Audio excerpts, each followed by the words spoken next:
Assalamualaikum warahmatullahi wabarakatuh. My name is Agung Didik Nugroho. Hi everyone, good afternoon. I am your teacher. Before we study, let's pray together. Sebelum kita belajar, marilah kita berdoa menurut agama dan kepercayaan kita masing-masing. Coba mulai.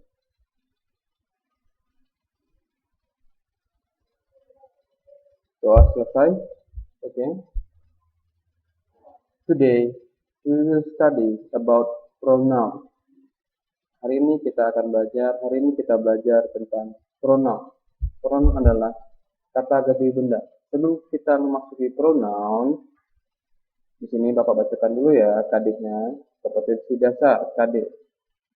Menerapkan fungsi sosial, struktur teks, dan unsur kebahasaan teks, interaksi, transaksional, lisan, dan tulis yang melibatkan tindakan memberi dan meminta informasi terkait jati diri dan hubungan keluarga sesuai konteks penggunaannya. Perhatikan unsur kebahasaan pronoun subjektif, objektif, dan posesif. Oke, yang berikutnya.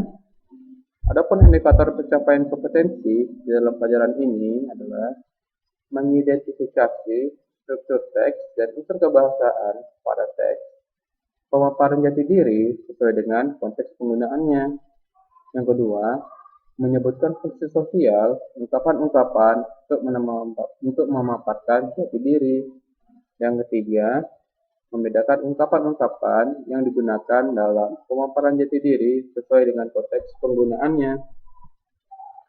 Adapun tujuan pembelajaran dari pelajaran pronoun.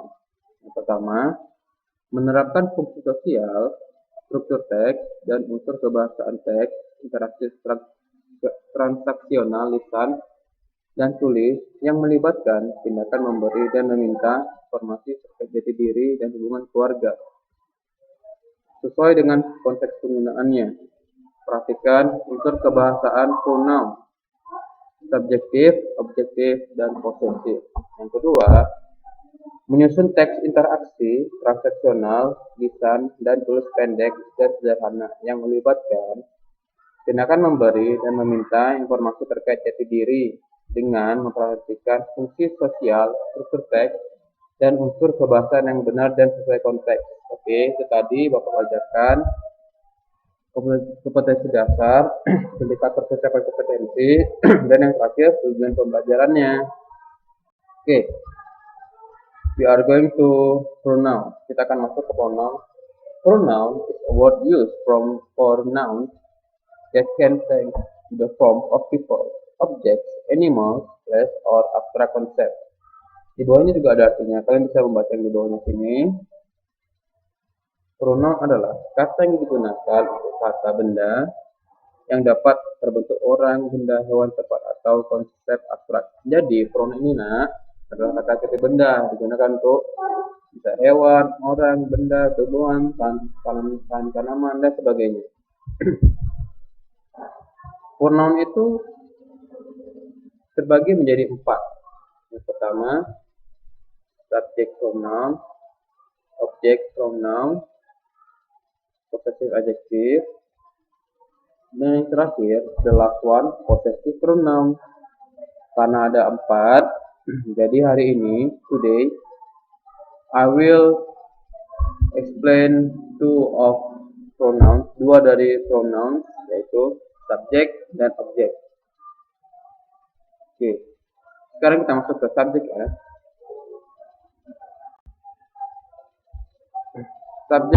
Subjek itu digunakan untuk di awal kalimat. Yang kita tahu subjek itu ada 7, yaitu ayu, he, she, it, we, they.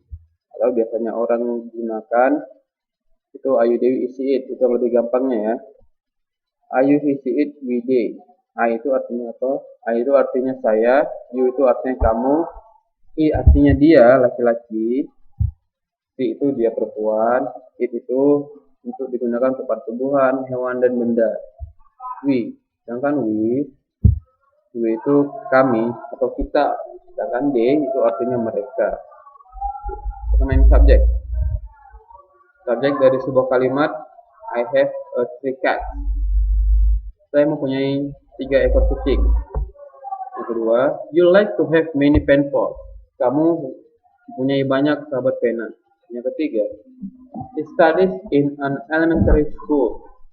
Dia belajar di tingkat SMP. Nah, ini sebagian, ini 3, these are 3 example of pronoun ya anak ya. Ini ada 3 contoh pronoun saja kalau bisa Bapak kasih. Nanti selanjutnya untuk contoh-contoh lainnya kalian bisa lihat di buku paketnya, ada tuh yang dari sekolah kita kasih, nanti kalian bisa baca di sini. Oke. Untuk yang the second one, objective pronoun. Objective pronoun itu digunakan untuk di akhir kalimat biasanya, seperti I love you, you love me, I love you, I love her, I like her, I like it, I love us, we love us, I love us, dan lain sebagainya. Ini ini dari sambungannya dari I. Kalau you pasangannya you, him itu he, him itu nya untuk siapa? Nya untuk laki-laki. Kalau her itu nya untuk perempuan. It untuk benda, us untuk kita, them untuk mereka. Oke. Objektif pronoun objek dari sebuah kalimat atau biasanya digunakan di akhir kalimat atau di tengah kalimat. I know Caroline.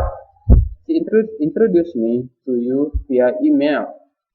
Saya kenal Caroline. Dia memperkenalkan saya kepadamu melewat email. The fur of the cat is soft. We like to stroke it. Bulu dari kucing ini sangat lembut. Kami suka mengelus-elusnya. Nya apa? Nya itu artinya ya bulunya. Warna bulunya itu benda mati, jadi gunakan it. My sister is a good student. Her campus gave her scholarship. Adik perempuan saya adalah murid yang pintar atau mahasiswa yang pintar ya. Kalau student itu murid digunakan untuk sekolah, sedangkan mahasiswa digunakan untuk di perkuliahan. Jadi student itu artinya murid dan mahasiswa. Oke, lanjut ya. My sister is a good student. Her campus gave her scholarship. Ada perempuan saya adalah mahasiswa yang pintar, yang baik. Oke, sama saja. Her campus gave her scholarship. Kampusnya, itu apa? Nya itu menjelaskan si my sister. My sister itu kan cewek. Cewek itu subjeknya si. Oke. Her campus gave her scholarship. Kampusnya memberikannya sebuah beasiswa. Oke. Anything so far so good? Any question? Tapi sini ada pertanyaan. If you any question, please and chat in description. Alright? Chat ada di kolom situasi. Sekarang silakan di chat. Pertanyaan kurang jelas, tinggal tanya aja di situ ya, di e-learningnya ya. Okay. That's all about pronoun. I will give you some exercise. Bapak akan ngasih 10 pertanyaan, yaitu 5 soal dari subjective pronoun dan 5 pertanyaan dari objective pronoun. Oke. Soalnya itu ada di file Microsoft Word. Oke. Itu saja yang bisa Bapak sampaikan. Sebelum kita mengakhiri pelajaran, ada kalanya kita berdoa terlebih dahulu. Doa demikian. Oke, doa selesai. Oke. That's all that is study. Okay. Thank you for attention. Thanks for today. Assalamualaikum warahmatullahi wabarakatuh.